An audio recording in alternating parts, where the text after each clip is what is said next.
Welcome to committee. House taxation will come to order. We will get right to our agenda for the day and hopefully get out of here pretty quick. First of all would be requests for bill introductions. Yes, Representative Epley. Yes, thank you, Mr. Chairman. I would like to introduce 22 RS 2456. Basically, the title would be a 3-year phase out of the food sales tax while maintaining a balance in the rainy day fund of 7.5%. Thank you. Committee, any questions? Any objections? Seeing none, the request is approved. Any further bill introductions?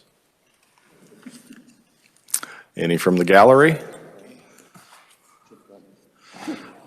Seeing none, we will move on to our first item of business for the day, and that we will open the hearing on House Bill 2500. And I would first turn to our reviser, Adam Siebers, for an overview.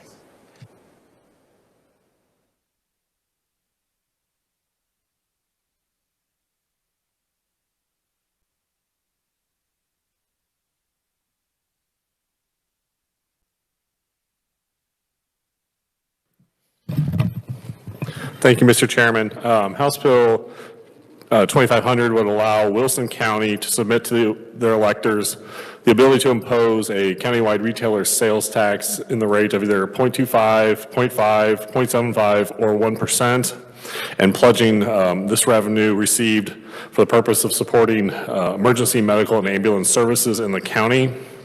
The tax would expire after 10 years from the date first collected, but it could be extended for additional periods upon submitting such question to the electors at an election held thereon. And with that, I'd be happy to stand for any questions. Thank you. Committee, any questions? Seeing none, thank you for your overview. I'd also like to recognize Department of Revenue now. We have a new face. I'd like to welcome Amy Kramer with Department of Revenue for the Fiscal Note. Mr. Chairman, members of the committee, I'm Amy Kramer with the Department of Revenue.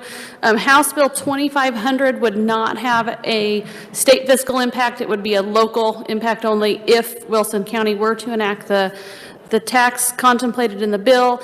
And if Wilson County were to enact that tax, any administrative cost the department would be able to absorb within existing resources. Thank you. Committee, are there any questions? Seeing none, thank you. We will now open the proponent testimony portion of the hearing and welcome first to committee Jonathan Durrett, CEO of Fredonia Regional Hospital. And I hope I pronounced that correctly. All right. Well, thank you, Mr. Chair, for allowing me to join the committee today. It's my first time at the Capitol, and it's an amazing building, and it's an honor to speak before you today. Like you said, my name is John Durrett. I'm the CEO with Fredonia Regional Hospital. I joined the organization in July of 2018. And to kind of get into some of the backstory of why House Bill 2500 is here today, why I'm before you here today, I really need to give you a little bit of the history in Wilson County. So to kind of start off, there are 2 hospitals in Wilson County. One, Fredonia Regional Hospital, which is located in the city of Fredonia. The second one is Wilson Medical Center, that's located next to the city of Neodesha. And both hospitals have their respective 1-cent city sales taxes that support operations at both facilities. Fredonia Regional has the 1-cent city sales tax with the city of Fredonia, and Wilson Medical Center has a 1-cent city sales tax from the city of Neodesha. There are also 2 EMS services that serve the county. One is operated by my organization, Fredonia Regional Hospital. The second one is operated by the city of Neodesha. And historically, those have been funded by a mill levy that's been imposed at the county level. But the issue we've had with it is the funding that's been there just simply has not been adequate. If anybody has had any direct dealings with EMS services, you know firsthand that they simply are not money makers, but they're a critical service to the community.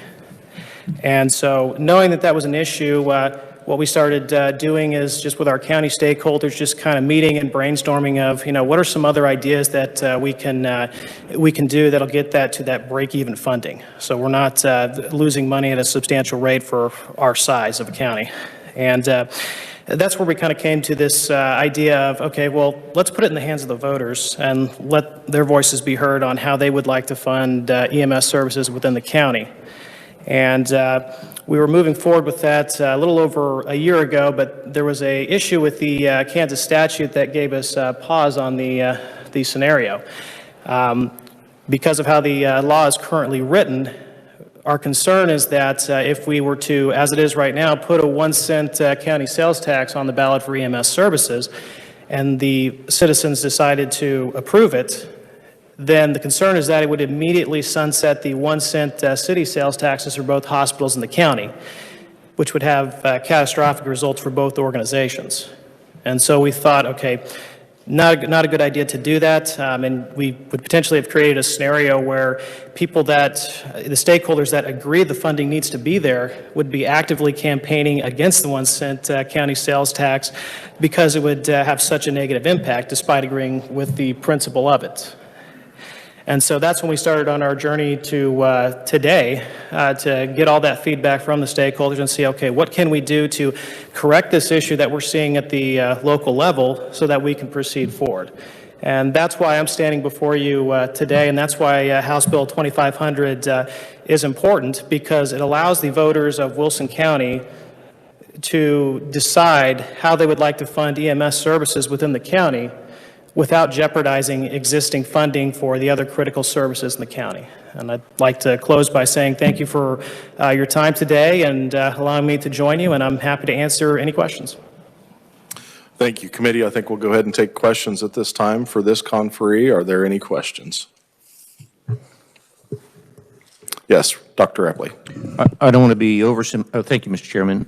I just want to jump in here and ask this. I know the demographics too well of Wilson County. I assume that tax is going to be split 50-50 between the two services, or am I incorrect in assuming that? That's correct. That's how we've been attacking it from day one. And our goal, I apologize. Yes, go ahead, please. Sorry, first time at the Capitol House, so I'm a little, But yes, that's what we've been doing since day one, and our goal has been to get both services in the county to that break-even status. The numbers for the services are pretty close to the same numbers as far as number of runs and so forth? Yeah, nearly identical. Okay. Thank you. Thank you, Mr. Chairman. The only thing I was going to clarify is the money that would be generated would not be split between the city and counties. This would all go towards the EMS. There would not be the split between the city and counties, if that were true. Thank you for that clarification. Representative Highland. Thank you, Mr. Chairman. I've looked back. I couldn't find the original sponsor of this bill, but you're asking a range from 0.25 up to 1%. Do you not know how much this is going to cost? We do know how much it's going to cost. I think the reason that we did that was just to give us that maximum flexibility. So if it was the full 1% county sales tax, that would generate based on data from 2011 when the county implemented a sales tax for completion of jail. It would give us right around $963,000, which split between the two services, we feel pretty confident would get us to that break-even point. So do you foresee this being on the ballot then for 1%? Yes, I do. Thank you. Thank you, Mr. Chairman. Representative Sanders. Thank you, Mr. Chairman.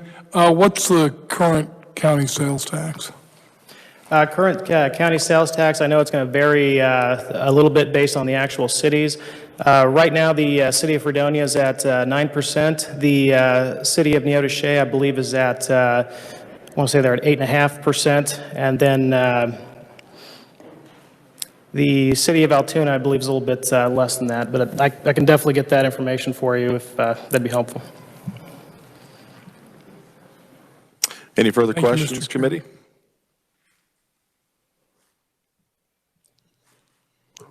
Representative Wassinger. Thank you, Mr. Chair. I apologize. I can't unlock my computer to look at the bill. Do you have a sunset on this? On the provision? On what you're trying to pass, this tax bill? Yes, ma'am. It'd be a 10-year sunset. It'd be a special. If I may, now the hospital and the, did you say rest home had one? What, you said the hospital had a separate one already on and you didn't want it to sunset right away. Does that have a sunset on it? The city sales tax does not, and it's the city of Fredonia provides a 1 cent sales tax to Fredonia Regional, and the city of Neodesha gives a 1 cent city sales tax to Wilson Medical Center. Okay, thank you. Thank you, committee. Yes, Representative Schmidt. Thank you, Mr. Chairman.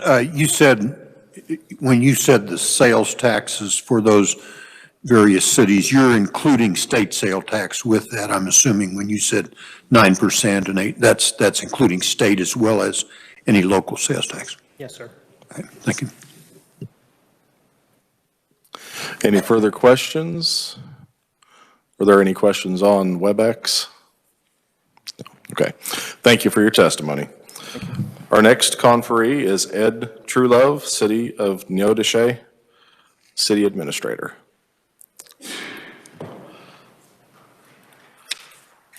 Thank you, Mr. Chair, for allowing me to join the committee today, especially allowing me to do so virtually. That was a tremendous asset, help on my scheduling today, and also taking care of your schedule as well. Ed Truelove, the City Administrator for the City of Neodesha, so therefore I represent the City of Neodesha. Indirectly, I'm on today to help represent Wilson Medical Center as we provide testimony. The City of Neodesha has struggled. I've been the administrator for 7 years, and we've struggled with EMS financing for that entire time. The current funding is provided, of course, through the mill levy for the City of Neodesha and Wilson County, with about 80% of that funding provided by the City of Neodesha. Much of what I could say today, it would just be mirroring what Mr. Durrett had stated, so I'm going to try to be as sparing on those words as possible, but it's based on our understanding early on that if a countywide EMS sales tax were to be approved by the voters, it would have put the existing funding in jeopardy for our hospitals, as Jonathan had stated. The bill as drafted would alleviate that fear to a large degree of sunsetting those existing healthcare sales taxes and provide a means to a much more equitable funding for our EMS service. So, and I'll stop there, sir. Thank you. Committee, any questions?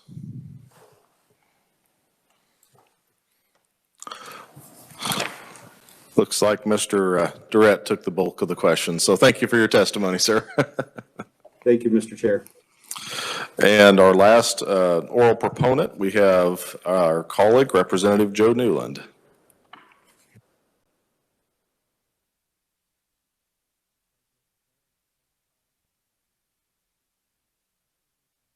Mike. It looked like it was already on. Now it does. Okay. Thank you again, Mr. Chair, and thank you, colleagues, for allowing me to be here to speak to this bill. This is my home county, Wilson County, and so it is very important to us that we have this EMS services for Neodesha and Fredonia. The services for the northern half of the county is usually serviced by Fredonia. The southern half of the county is usually serviced by Neodesha. So therefore, we have the two distinct different EMS services. They are joined together because they are all dispatched by the county dispatch. So they do work in conjunction with each other. But anyways, this sales tax is this bill, I should say, it's very simple, it's very straightforward, and it allows the people of the county to decide how they do want to fund the EMS. So with that, I'll stand for questions. Okay, committee, this is the guy you can really go after, so.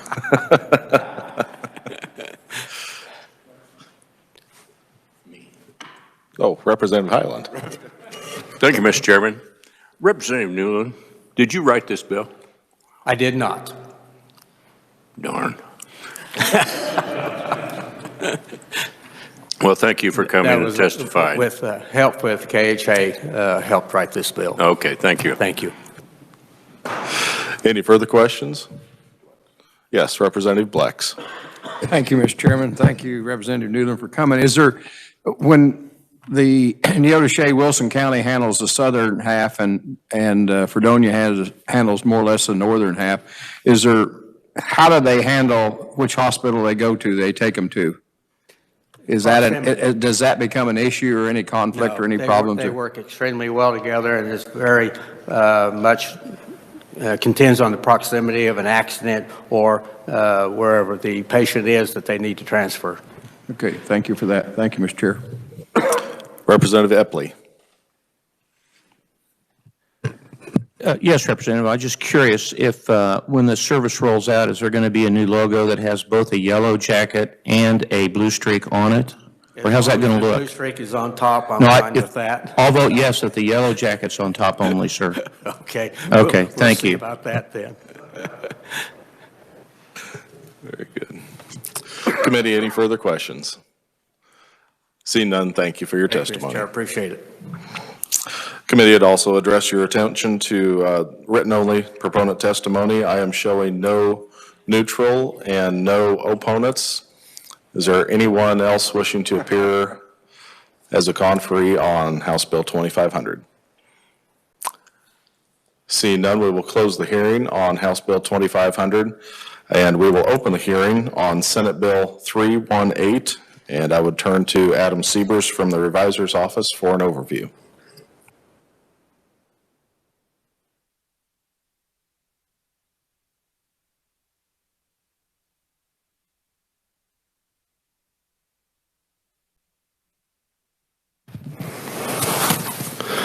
Thank you, Mr. Chairman. Senate Bill 318 contains provisions similar to what was in House Bill 2464, yes, but it also contains some new provisions that we'll discuss. A quick overview would be that Senate Bill 318 would permanently enact the sales tax exemption for agricultural fencing destroyed by natural disaster. It would enact just a general sales tax exemption for property and services for constructing agricultural fencing. And lastly, would provide for the abatement of property tax for buildings and improvements destroyed by natural disaster. Section 1 would enact kind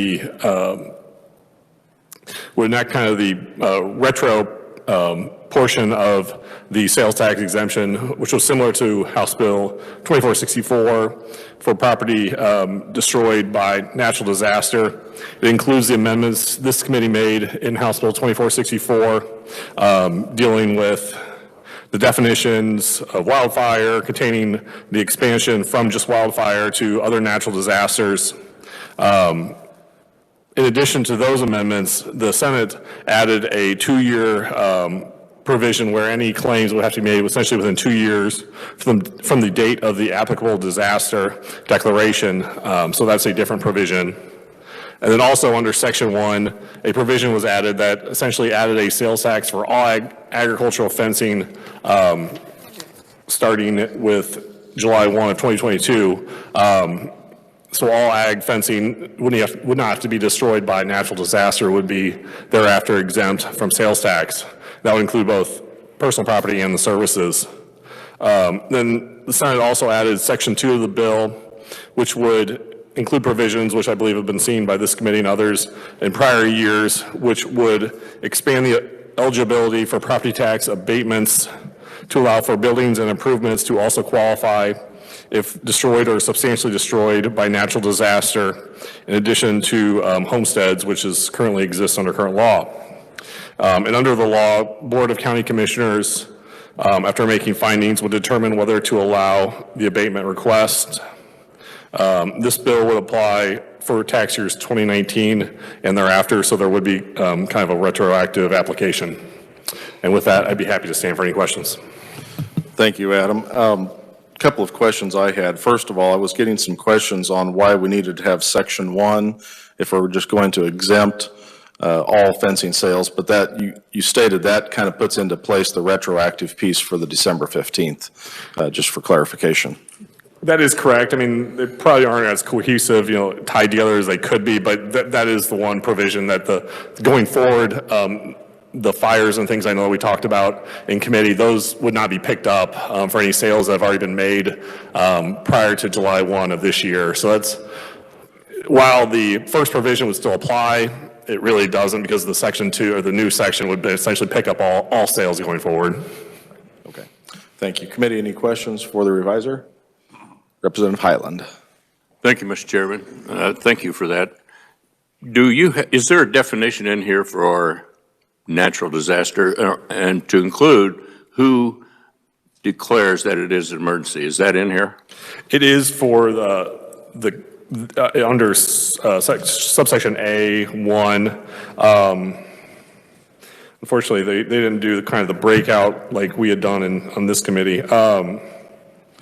Disaster declared by a federal, state, or local government.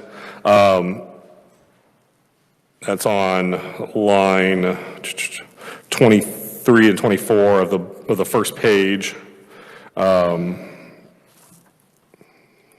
So is that saying the county can declare it? Yes, I mean, it would be the federal, state, or local government would be able to declare it. Okay, thank you, sir. Thank you. Committee, any further questions? Seeing none, thank you for that overview. And we would also... Mr. Chairman. Oh, yes. Representative Turner. Yes, sorry about that. Representative Turner. Thank you, Mr. Chairman. I don't know if that's on. Yeah. So what defines on the fencing addition, which is a significant addition since we discussed the bill here in committee, because now we're exempting it ongoing starting in July of 22. And that's fencing devoted to agricultural use, or in testimony I see it's producing food. Can you define that exemption, and does it have boundaries, or I'm the wrong person to ask? Fortunately, I mean, the bill itself will state that it would be applied to fencing for the purpose of which is to enclose land devoted to agricultural use. There is no exact definition. It would probably be left to the Department of Revenue to further define and clarify that, unless added into the bill. Thank you, Mr. Chairman. I need a new fence. I just wanted to clarify. Thank you. Are you fencing your garden? Yeah. Okay, thank you. Any Representative Blex? Thank you, Mr. Chair. Thank you for your testimony. If the county declared a local emergency, would that nullify the state sales tax, or would that just be a county's portion? And I assume you're talking to the first section. It would be an across-the-board exemption, so it would be an exemption of the sales tax, of all sales taxes imposed. So a local county board of commissioners could eliminate state sales tax? That normally comes to the state of Kansas, correct? Yes, that would be correct. Okay, thank you. For that, yes. Any further questions? Seeing none, thank you, Mr. Siebers. And we would also, at this time, welcome Amy Kramer back. I have a feeling this fiscal note will be a little bit more complicated than the last one. I agree. Mr. Chairman, members of the committee, again, I'm Amy Kramer with the Kansas Department of Revenue. I'm going to cover the property tax first, because that's the easy part.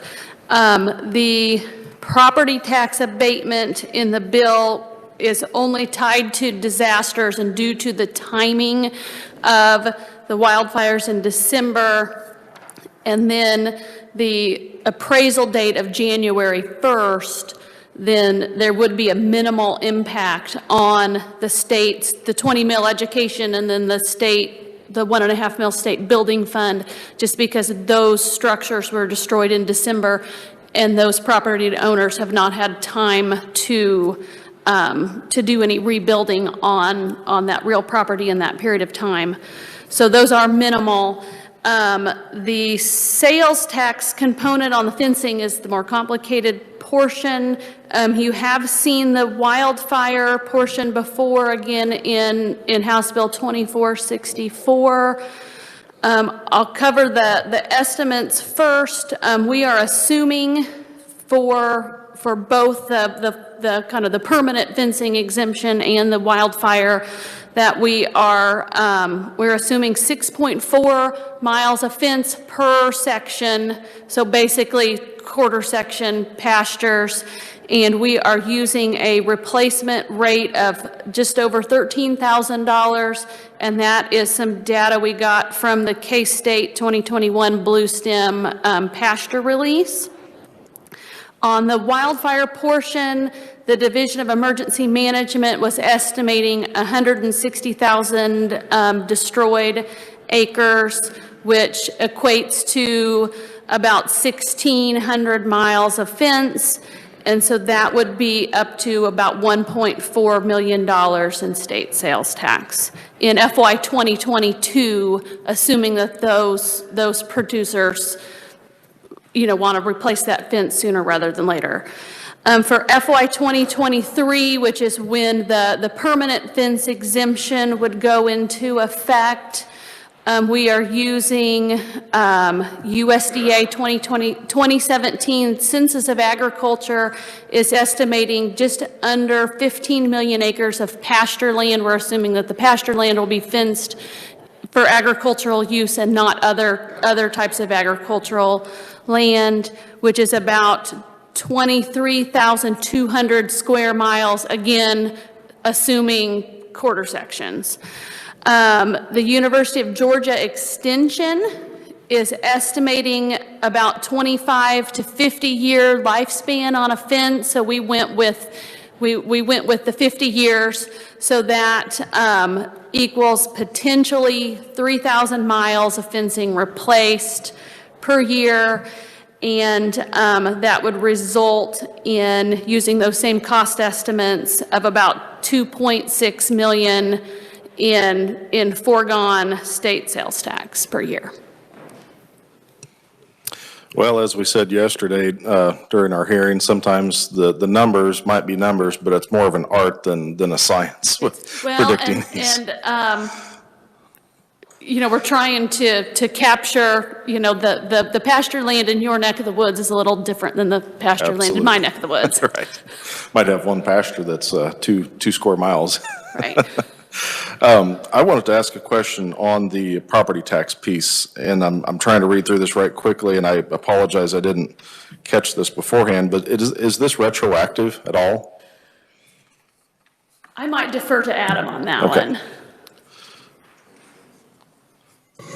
Yes, it is. It would apply on page 4, line 7, essentially for tax years 2019 and thereafter. Okay, thank you for that clarification.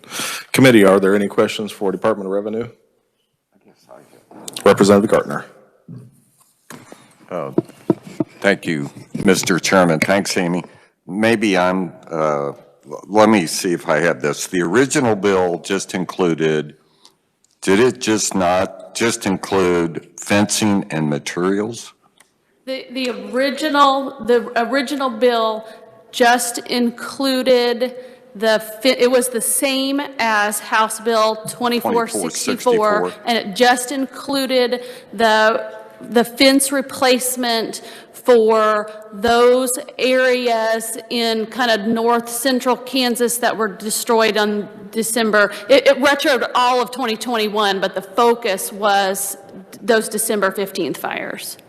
And in the amended version we have in front of us, does it not include services to construct, reconstruct?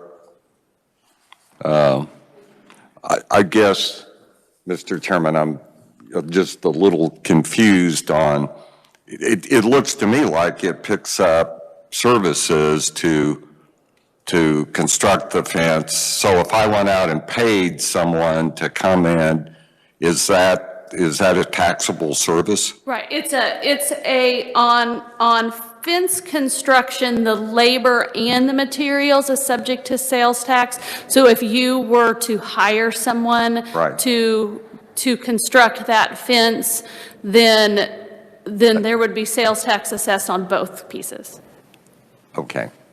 Thank you. If I could follow up with the revisor, that's the way 2464 was as well, our House bill that we passed out earlier. It was materials and labor. That's correct. If you look on page 1, line 14 and 15, the older language, the non-italicized, all sales of tangible personal property and services. Any other questions for Department of Revenue? Representative Turner, I'm watching you now. I know, I'm on the count. Thank you, Mr. Chair. Same question I asked earlier. What is the exemption that we're now pulling fencing under in order to give it the ongoing exemption? Is it the agriculture? It's just referred to vaguely as an agricultural exemption of some kind. Well, it would have its own standalone exemption under, and I'm not able to find it. It would be on page 2, starting in line 14. It wouldn't fall under an existing exemption. It would be a new exemption for, for this product, for this purpose. And it would be, similar to if you go to like a farm and home store, it would be kind of a good faith. Are you using this for agriculture use, or are you using this for this product for something else? Thank you. Thank you, Mr. Chair. Thank you. Committee, any further questions? Seeing none, any on WebEx? I have to ask that. I forgot my computer today. So if we have none on WebEx, we will move on to our proponent testimony. And we'd like to first welcome John Donnelly with the Kansas Farm Bureau.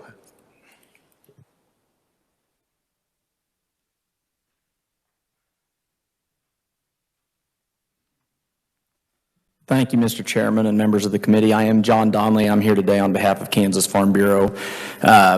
You might note that the first round of the House bill on the fire, we did written testimony. We felt there was a lot of good conferees before us. There will be good conferees after us today. But I don't want to rehash that testimony. I think we've all heard that. You've discussed that. You've passed that out of this committee. So what I thought was best to address was, as we move forward, I guess one of the things that I think is important to note is that relief for those people affected by the wildfire in December in the Russell County, Paradise area, et cetera. I think it would be nice to get them some assurance that they would have the sales tax relief moving forward as quickly as we can. I think that was everyone's direction before, and we appreciate the timeliness of this hearing and the earlier hearings on this issue. They are already rebuilding fence, and the retroactivity of this is extremely important, and the quicker we can get it done, the better. With that said, I want to spend most of my time actually talking about sales tax exemptions. I know you guys like to hear me talk about sales tax exemptions. Anyways, the fencing supplies and services has long been considered a taxable event when that is purchased. The logic, I looked back at a private letter ruling, I think from 1989 from the Department of Revenue that I have in my files because I'm that kind of nerd. And even then there was stuff on electric fences, et cetera, that because fencing becomes attached to the land, the Department of Revenue has never considered it like farm machinery and equipment. I think from a tax policy perspective, and we've always made this argument to the Department of Revenue, we haven't pushed it for a few years, it's like many other business-to-business transactions in that fencing is a depreciable asset. I know in the fiscal note it shows that 25 to 50 years is the lifespan of a fence. I'd argue, I'm sure there's 100-year-old fences in your area, and we've got a few in ours, but in central Kansas. But it is a depreciable asset, and a depreciable asset that is consumed in the production of food and fiber.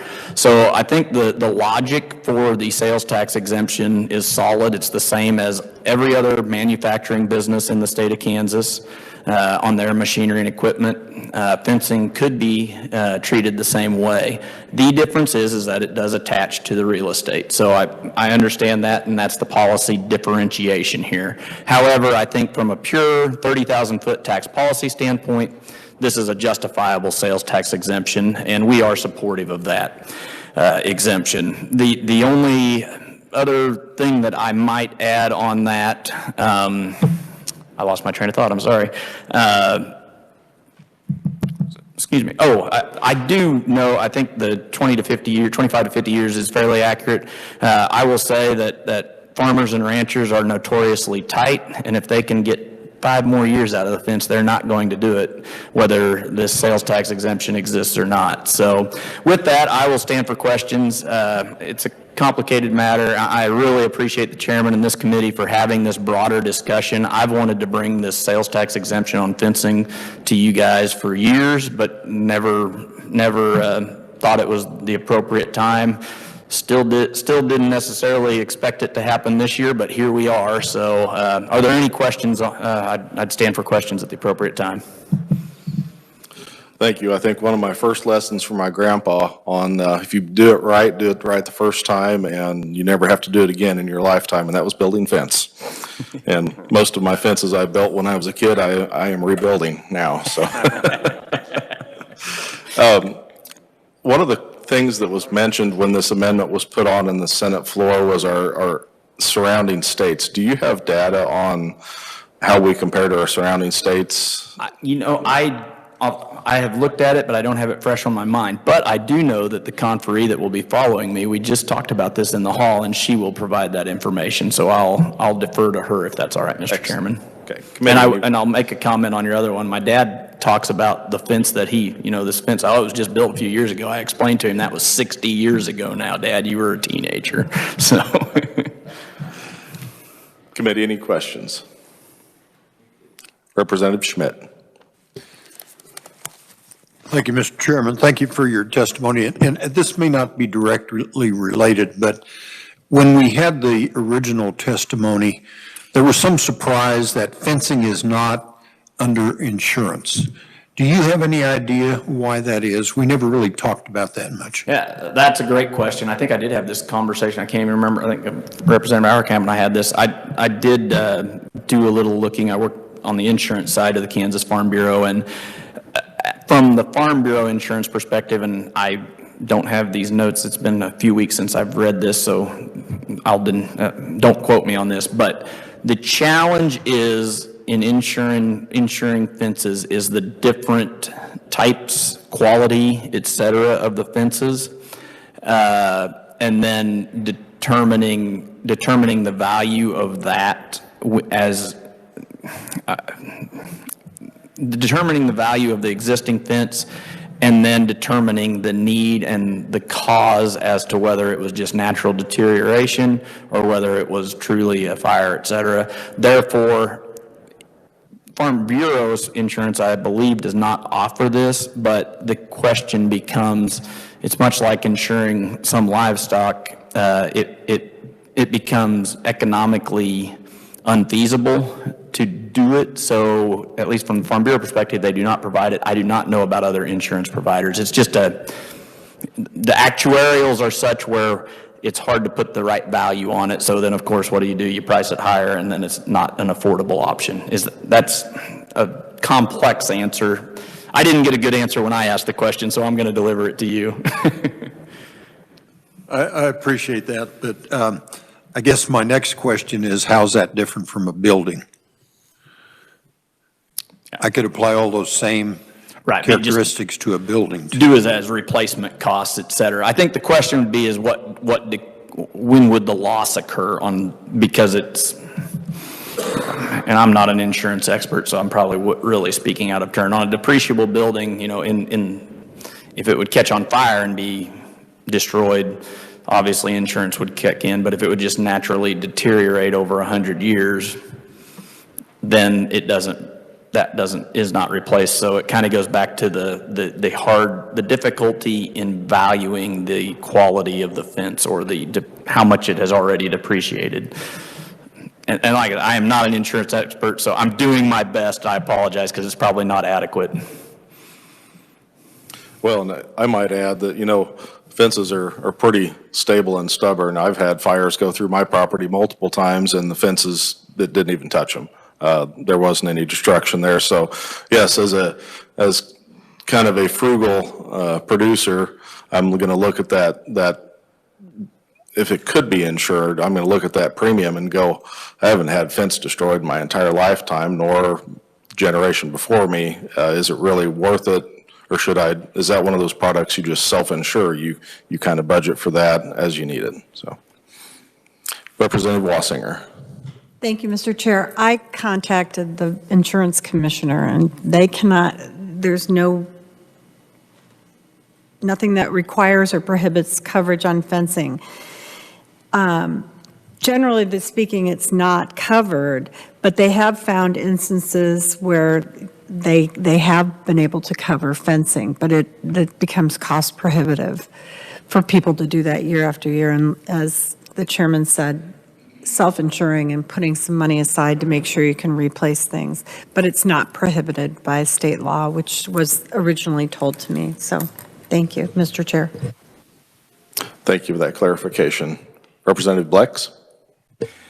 Well, I guess, I support the concept that it should be sales tax exempt from the get-go, and working on a companion bill in the Senate for one that would do that and do much like an Oklahoma farm tax number that would basically give this as an exemption because, theoretically we can talk about fences. We already know the cost is $13,000 a mile. And, it's just like building a building. It could be insured. And you take areas in the southern Flint Hills where there's an annual burning a lot, certainly the hedge post, unless they put pipe corners in, is subject to being burnt. But yet that's almost a routine every year type of a slowly death, not a total destroy. So I think we could insure it. It is a depreciable asset.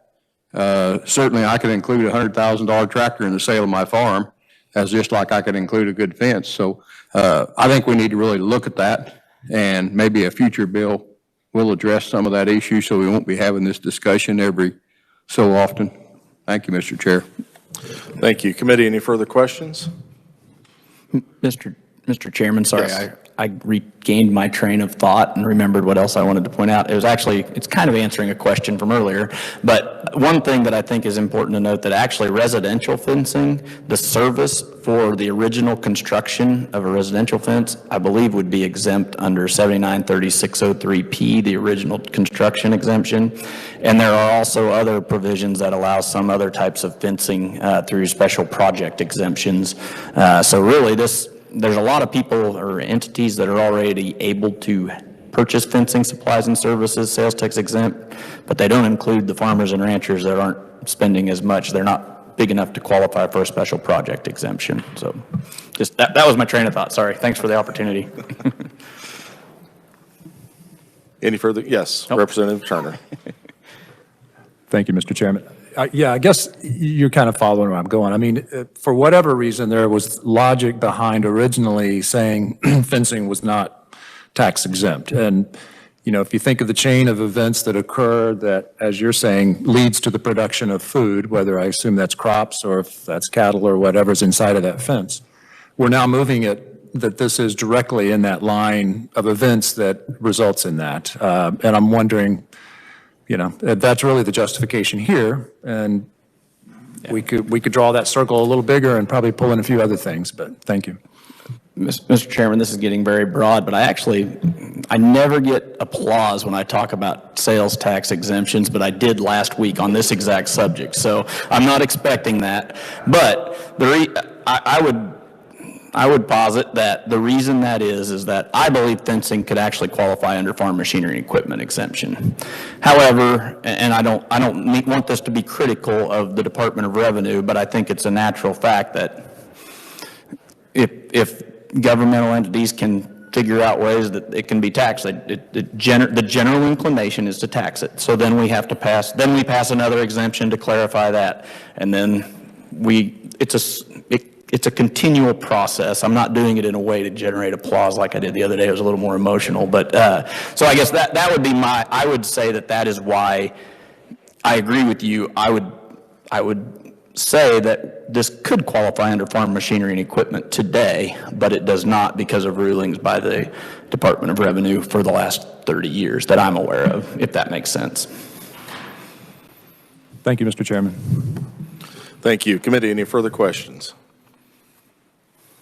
Seeing none, thank you for your testimony. Our second conferee we'd like to welcome to committee Jackie Newland with the Kansas Livestock Association. Welcome to committee. Thank you. Good afternoon, Mr. Chairman and the committee. I'm very happy to be here today and appreciate you allowing me to testify as a proponent for SB 318. As our other proponents, I will not go into a lot of the testimony that KLA has already provided on the wildfire bill. It is provided in my written testimony. I did include those statistics still, but it is something that's very near and dear to our hearts because we had a number of members who were affected by this in extreme ways. And so, of course, we are still in support of that original bill.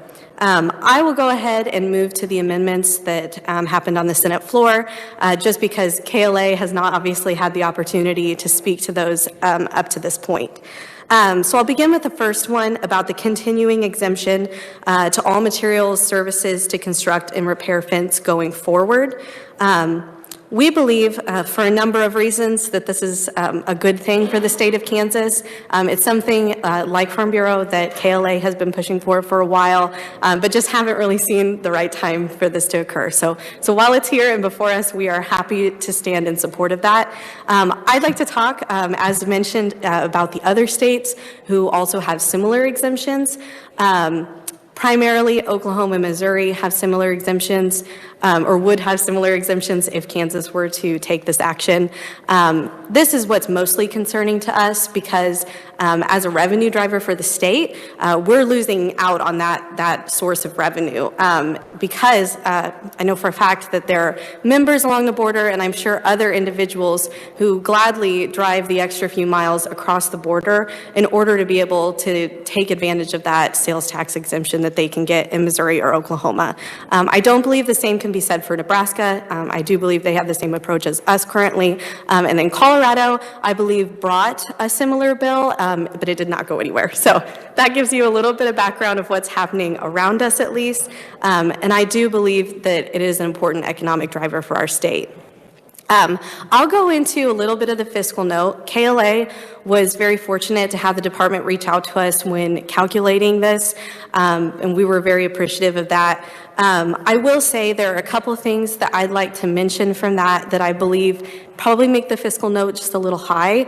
A lot of that goes back to the out-of-state piece. When you have individuals driving across the border to build state in the state of Kansas, and then you're using the number of the miles of fence within the state, not all of that fence was built by fence purchased in Kansas. Some of it was undoubtedly purchased in Missouri or Oklahoma. So I would say that that's not taken into account, as well as any potential income that might occur if individuals begin to purchase again in Kansas versus purchasing out of state. So I think that's something that we should take into consideration.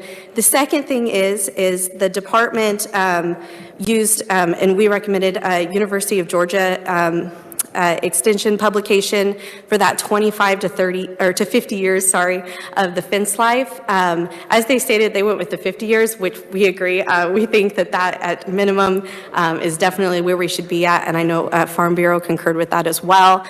We believe it might even be further than that personally, and a big reason is because Georgia has a very different climate than Kansas does. Kansas is much drier than Georgia is, and so the life of that fence is just much different by that fact. So that's something also to take into consideration. I know Farm Bureau also touched on the way that fence has been categorized for sales tax purposes previously. We know that there has been considerable disagreement surrounding taxation of agricultural fence materials and labor to build such fences in the past. Personally, it is KLA's belief that labor for installing new fences actually should be exempt under new construction, but that's not always happened. And then also with such things like electric fences, wire post, energizers. These are things that are intended to be portable, similar to portable panels that are actually exempted by the department's guidance as exempt farm machinery and equipment. So those are just a couple of examples of where we've differed over the years. It's caused some confusion, I think, with producers. I would say my primary position, I know I didn't mention this at the beginning, but I'm the associate counsel for Kansas Livestock Association, and so I receive legal calls on a regular basis from our members. And I would say half those legal calls likely are about sales tax exemptions and just explaining what is sales tax exempt and what is not. And a good majority of those could be fencing issues as well. So that's something that I would point out that would be taken care of with SB 318 simply because it would all be sales tax exempt. You wouldn't have to worry about those distinctions. There was already some discussion about property tax abatement or credits. We think that that would be a huge financial benefit to our members, but as well as others affected by natural disasters. This bill would help prevent a property owner from being taxed on a destroyed building whose reconstruction has not been completed yet, and that would be a significant help to those affected by not only the fires, but any other natural disasters going forward. So with that, I won't take up any more of your time, unless you have questions, of course. I'm happy to stand for those, and thank you again for your time. Thank you. Committee, any questions? Yes, Representative Corbett. I just want to go on record. You did a lot better job than your dad. I love it. Thank goodness this is recorded. Any other questions, committee? Seeing none, you did an excellent job, and thank you for your testimony. Thank you. Committee, we also have some written proponent testimony I'll draw your attention to in your packet, and we do have one listed opponent, Jay Hall with the Kansas Association of Counties.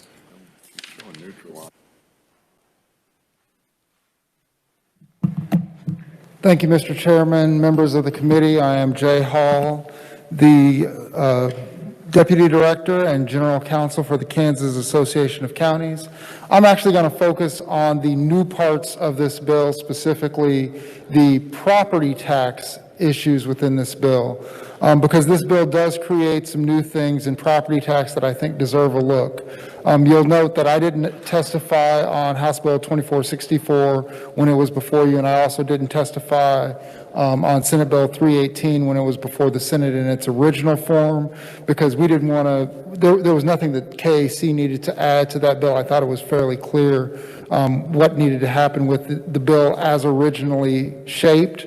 But these amendments caused me to need to make some statements regarding that. The first concern that we have is that this is going to be extremely difficult to administer for our county officials if we start talking about trying to exempt or trying to calculate how much of the structure has been destroyed, and then also trying to calculate whether or not that amount of destruction should or should not be taxed for property tax purposes. As you all probably know, property tax is calculated based on the value on January 1st. So all of the property in Kansas has already been valued this year as of January 1st, and that is what we will pay our property taxes based on. If something happens to your house or an improvement or anything during the course of this year, your value has already been calculated. And adjusting those values would be a very, very difficult task for our appraisers. That would mean for any significant event, you would be trying to adjust the valuation for those particular properties. So that's one of our concerns. The other concern, I hear a lot of talk when I'm in this building about not picking winners and losers. There are a lot of ways your house can get destroyed. There are a lot of ways your property can be damaged. Not all the time because of a natural disaster. Sometimes it's because of other things that happen. Sometimes it is weather, but sometimes it's not. Sometimes things happen and your house is destroyed. This bill would create a situation where in some of those cases, your property tax for the year would be forgiven. In other situations, you're still footing the bill because your valuation was established as of January 1st. So that's another concern that we have, and you see outlined in my testimony. And so some of you may say, well, what if we just expand the eligibility for any type of damage that's suffered because of a property? But then that gets back into the first point that I made, that this would be impossible to administer, because then all your county appraiser would be doing all the time is, oh, there was a house fire over here. Let me go look at that house, see what the damage was, see if they qualify for a property tax exemption based on the damage that they suffered for this year. So that would be one of the major concerns that we have, is just that on one hand, you have a bill that would potentially treat different people, that all of whom lost their property in probably pretty tragic circumstances. All of them would be faced with the same type of tragedy, but be treated differently under this bill. But on the other hand, you would have, if you expanded that eligibility, it would be almost impossible for county personnel to actually administer this, as we'd be running everywhere within the county trying to verify or trying to make these determinations. The final point I would like to make is that it says that in the bill you could make, the county commission would be able to make a determination on whether or not that property should get some type of property tax relief. We're talking about county commissioners who are dealing with their friends, their neighbors, people within their community. They want to do right by those people, but they're also in a situation where, particularly if you have a situation where there has been a natural disaster, you're relying on those types of resources while at the same, those types of services and resources, while at the same time disrupting their property tax base that pays for those types of services and resources. So those are just things to be mindful of. The last thing I would point out, and it's in my testimony, is that this would be especially burdensome on smaller taxing jurisdictions. I don't think we'll ever, hopefully we'll never have a tornado or any type of natural disaster that would wipe out an entire county. But when you start talking about smaller taxing jurisdictions like a water district or any type of special district like that, it's easy to see how an entire township could have 70, 80, 90% of the properties within its township destroyed by a natural disaster, which would effectively eliminate the tax base for that particular taxing jurisdiction if the county commission were to grant those types of things. And so it just creates another administrative problem that could potentially also wipe out the tax base for a smaller taxing jurisdiction. With that being said, I'd be happy to stand for any questions that you may have at this time. Thank you for your testimony, and I want to apologize. You're showing as neutral testimony, Yeah, correct? I thought I was neutral because we support the base bill on this. I just want to make that clear. We support the base bill. It's just some of the other things that raised concerns for us in the bill that were amended in. Yes, I believe I announced it as an opponent, so I wanted to make sure I clarified that mistake. Committee, do we have any questions? Representative Corbett. Thank you, Chairman. I've read your testimony and I've heard you at the mic, and the thing that kind of frustrates me a little bit more than most of the things you say at the mic is when somebody loses their entire livelihood, their farm, their house, and they're destroyed, you're worried about the tax base. And I think if you turn it around, that the people who are paying the taxes are the customer, and the people who are doing the rest work for us. So you might think a little bit more about we the people, and it was just sad that when you have devastation like you've had, you're worried about their the coffee can that's full of extra money. Thank you. May I respond to that? Sure, certainly. I would say that, like I said, we have situations where every loss is devastating. I'm not trying to diminish anybody's loss. But if somebody's house burns in a wildfire versus somebody's house burning down just because they had faulty electricity or something like that, the loss is still the loss. I just want to make sure that we're treating those people the same, because under this bill, they're not treated the same, regardless of the tragedy, because it's a tragedy either way. If I could follow up with that just a little bit, I'm thinking of situations throughout the state, and, several years ago, we had a a situation that came very close to what you explained in Greensburg, where almost an entire city was destroyed in one storm. I would assume, my background is in county government, not necessarily city government, but are there FEMA funds, are there emergency funds that are available to cities that, they have their tax revenue, their balances in their general funds to work with, but in a situation like that, how do those communities, the local governments, continue to operate? Do they issue no-fund warrants, or how does a government maintain its services in an instance such as that? It certainly gets very complicated, because what you would see is at the end of that year, obviously, as it was mentioned, once January 1st rolls around, that property is no longer going to be taxed at whatever that value previously was. It'll be taxed at its new value, which obviously is going to be much less because of those types of tragedies. And so you're really dependent on trying to rebuild with the understanding that you're going to be providing more services probably for that year period or whatever it may be while everyone rebuilds. In the case of something like Greensburg, it may be 2 or 3 years that you're providing some of those services with the lower tax base. But that's kind of just an understanding that you have as you're operating in that type of environment. Representative Clayton. Thank you, and thank you for your testimony. I just wanted to point out that this type of disaster, this bill does cover some areas, but it does not cover all taxpayers. So, just bearing this in mind, keeping this in mind, that we the people is, in this case, also those of us that aren't really experiencing or benefiting from this. So, got to speak up for my folks. Thank you for your testimony. Committee, yes, Representative Blacks. Thank you, Mr. Chair. And I guess I'd have to echo the previous representatives on we the people. I think some of the most complaints I get is property tax. And certainly if I'm paying taxes on a burnout building, it doesn't go well. And I think that, certainly we in government need to be responsive to people's need, which is what we're doing today.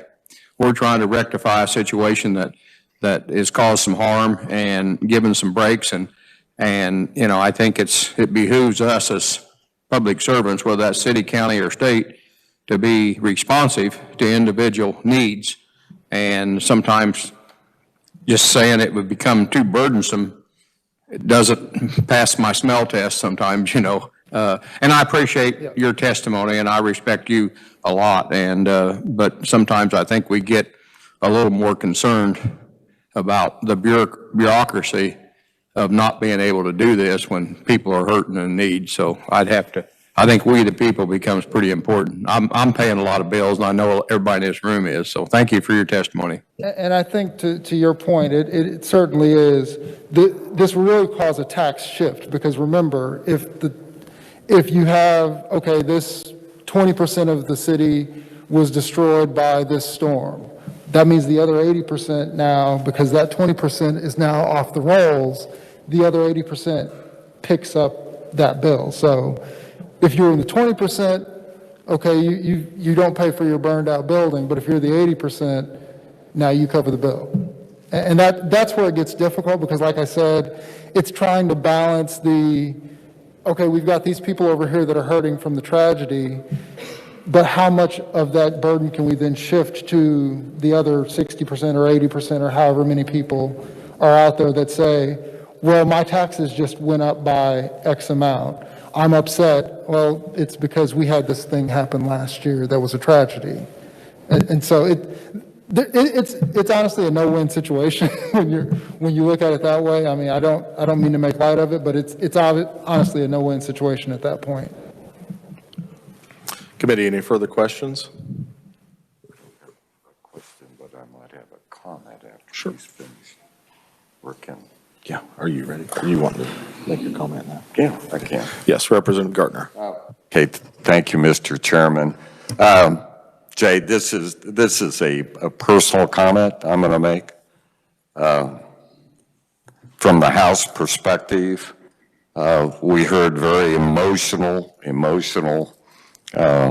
testimony from some ranchers and farmers for this bill, for our House bill, and to move it out quickly and to make as few changes as possible. Do you remember that? And that day we took action and we passed 2464 out immediately, and now it sits on the House floor. In the meantime, we have the Senate, in their wisdom, that wants to take this bill and originally said we need to keep it clean, and guess what? They added an amendment on the property tax abatements that we have heard the last 2 years in this committee, various bills. I think we heard 2 bills last year and 1 the year before, and the process didn't allow those bills to go forward. So, and the Senate thought, well, here's a good vehicle. We'll just stick this language in Senate Bill 318. And I'm all for exempting fencing, ag fencing, as we had it in, and is in House Bill 2464.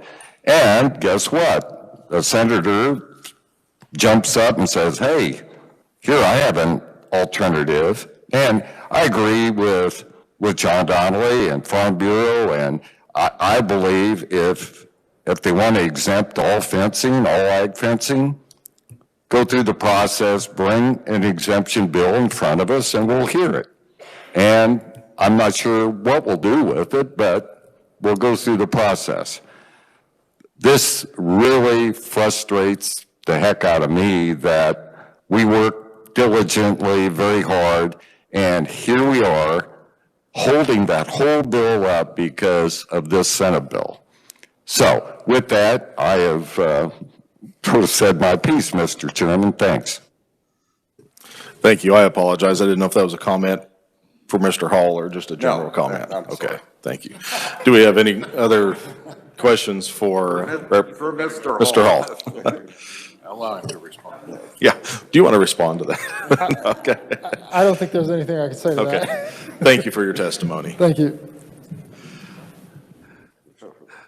Committee, that concludes our hearing on Senate Bill 318, and we will close the hearing on that. I do want to, right quick, visit with you a little bit.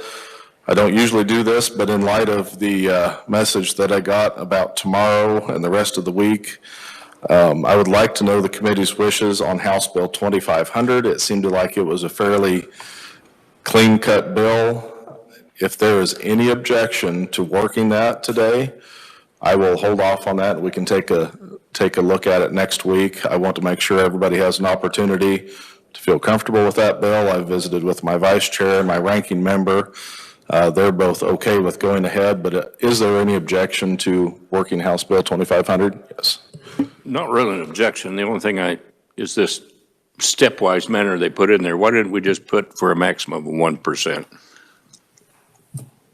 Would the reviser or Department of Revenue care to comment on that? Yes, please.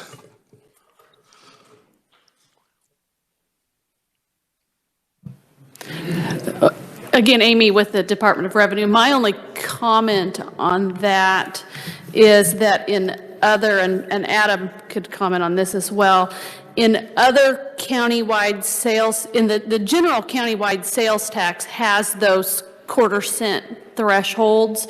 There are a handful of other counties that have percentages that are different than that, but there are sort of bounds on setting those percentages so that we don't have percentages that are different. Now, from their testimony, they're going to go for the 1 cent. So, and I don't think they're they're still here to comment that, and that would limit if you set it at 1%, then if they were to, you know, when they renewed it in 10 years, if they wanted to adjust that, that wouldn't give them as many options in the future. Well, the wording I used was a maximum of 1 cent. And I think our preference would be to not, the problem with that is we don't, is in the other sales tax bills we have like in the citywide sales tax bill, it's a maximum of 1% in 0.05% increments. Okay. And that would be, I think, the only sort of technical to make sure that those percentages are within some parameters. Okay, thank you very much. I withdraw my comment. No, I think that's a good comment, and I know what I've seen in statute, I can't remember where, but, you know, they do set those increments so you don't pass like a 0.43%, you know, in sales tax, just for, I think, round numbers, I think, but. Committee, is there any objection to working House Bill 2500? If not, I would ask for a motion on your wishes. Yes, Representative Mason. Thank you, Mr. Chairman. I move that the committee recommend House Bill 2500 favorable for passage, and if there'd be no objections, furthermore, place it on the consent calendar. Thank you. And a second by Representative Epley. Further discussion. Representative Kelly. I think in the chairman's meeting last week, there was a caution of placing it on this consent calendar because pro forma days do not count, so it could be there a long time. I do agree with that, and I understand that, but I think this is also the only way to get a clean bill across. I'm not sure what the strategy is with running bills across the floor, so I think 3 days, you know, obviously it sounds like we're going to be off the rest of this week, but I think those 3 days might happen quicker than if it just went through the regular process, just to be honest. Any other further discussion? Seeing none, Representative Mason, would you close? Thank you, Mr. Chairman. I would renew my double barrel motion. Okay. Thank you. Committee, you've heard the motion. All those in favor, please signify by saying aye. Aye. Opposed, same sign. Motion is carried. That concludes our business. Committee, we did have some things scheduled for tomorrow, but those will get rescheduled. It looks like we are off tomorrow, and if we're going to be off on, pardon? Oh, Henry is. We're going to be off tomorrow. Tomorrow and Thursday. Yes. Snow day for everybody. Yeah, so we'll pick up committee meeting next week on Monday. Thank you. We are adjourned.